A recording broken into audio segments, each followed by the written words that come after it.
ஆதம் அலைஹிஸ்ஸலாம் அவர்கள் உருவத்தில் சொல்லணும். அது எப்படி பூனையை பூனை வடிவத்தில், யானையை யானையின் வடிவத்தில் சொல்லணுமா?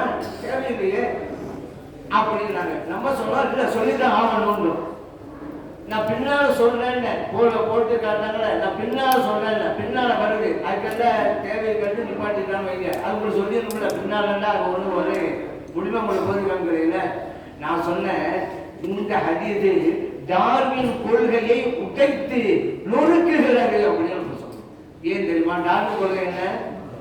மனிதன் அவனாகவே வரல, புதுசா படைக்கப்படல, குரங்கிலிருந்து தான் பரிணாம மாற்றத்தின் அடிப்படையிலே மனிதனாக வந்தான். அப்ப குரங்கு, அதுதான் மனுஷன் வந்தான். இந்த கொள்கையை உடைக்கதான் இல்லையா? ஹதீஸ் குரங்கெல்லாம் வரலப்பா, அல்லாஹ் தஆலா மனிதனை மனித உருவத்தில் நான் படைத்தான். அசலே மனிதன் தான். எவ்வளவு அழகான ஹதீஸ் இது. இந்த வாதத்தில் நம்ம சொல்லணும், அது தொடர்ந்து வருது. ஆனா நேரம் கருதி நிறுத்தப்பட்டேன்னு வச்சுக்கிறேன்.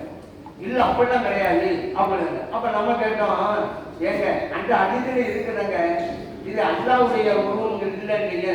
தூளுகு சித்தூட தரான்னு இருக்குதுல, அவர் உயரம் 60 முழம். அப்ப அல்லாஹ்வுடைய உயரம் 60 வந்து உங்களுடைய பொது பிரகாரம் அப்படின்னு சொன்னோம் அல்லவா? அதுக்கு வேற வழக்கம் கொடுத்தா இதை பார்க்க கூட அதான் பார்க்கணும், சாயலுக்கு மட்டும்தான் உயரத்தில் இல்லை. இப்ப என்ன சொல்ல போறாங்க? இப்ப சமீபத்துல ஆதம் அலைஹிஸ்ஸலாம் அவர்களின் உயரம் 60 என்று வருகின்ற ஹதீஸை ஏற்றுக்கொள்ள மாட்டோம் தடுபடி வருகிறார்கள். இப்ப ஏன் அறிவுக்கு பொருந்தல, விஞ்ஞானத்துக்கு பொருந்தல, எலும்பு கொண்டாதான் கண்டுபிடிக்கிறாங்க. எந்த எலும்பு கொண்டு அவன் உயரமா இல்ல, அப்படி இருக்க முடியாது. என்ன இவன் கண்டுபிடிக்கிறான், இதை வச்சா ஹதீஸ் முடிவு பண்றது. விஞ்ஞானம் கண்டுபிடிச்சிருக்காங்க, அந்த அறிவை ஏற்றுக்கொள்கிறது. விஞ்ஞானம் கண்டுபிடிக்கல, அந்த அறிவை நான் விட்டு விடுகிறேன். இல்லவே இது அப்படி கொடூரத்தை போயிட்டு இருக்க வண்டி. சரி, இப்ப அந்த அறிவையும் இப்போ மறுக்க ஆரம்பிச்சாங்க. அதுக்கும் பதில் கொடுத்து விட்டோம். அது நீங்க கூடிய யூடியூப்லாம் பார்க்கலாம், அதுக்கு பதில் கொடுத்து வைங்க. அந்த அது மறுக்கிறாங்களா? அப்ப நம்ம ஒரு கேள்வி கேட்டோம், தன்னுடைய ஆதம் அலைஹிஸ்ஸலாம் அவர்களை தனது உருவத்தில் அல்லாஹ் படைத்தானீங்களே, இது ஆதம் அலைஹிஸ்ஸலாம் அவங்களுக்கு மட்டுமா எல்லா மனிதர்களுக்குமான்னு கேட்கும். இல்ல எல்லா மனிதர்களையும் அப்படின்னு சொன்னா, இப்ப ஒருத்தன் வந்து கேட்கலாம், அல்லாஹ் நான் பார்க்கணும் அப்படியா? நீங்க எல்லாம் சொல்லுங்க, பிறவனை பார்த்துக்கப்பா, அல்லாஹ் பார்க்கணும். இன்னொருத்தவன் அபூலஹப்பை பார்த்துக்க, இன்னொருத்தவன் அல்லாஹ் பார்க்குங்க, அபூஜஹலை பார்த்துக்க. ஏன்? அல்லாஹ் தான் தனது உருவத்தில் மனிதனை படைத்தான்னு சொல்லிட்டீங்களே, எல்லா மனிதனும் அப்படித்தானே? அப்ப இருக்கிற எல்லாம் அப்படியா? இப்ப இருக்கிற சாமியார்கள், பல நங்கா சாமியார்கள் தான் சொல்றாங்க, கடவுளை பார்க்கணுமா என்ன பார்க்கணுங்கிறாங்க. உங்களுக்கு அழகான ஆதாரமா எடுத்துக் கொள்கிறேன் அவங்களுதான்.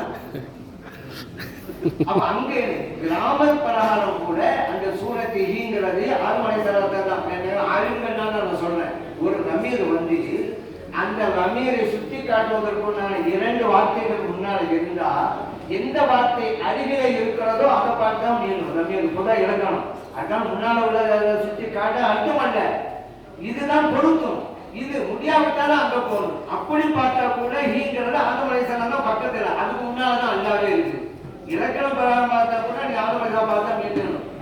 இதையும் நான் அந்த காலத்தை சுட்டி காட்டுறேன், இலக்கணம் பிரகாரம் இப்படிதான்.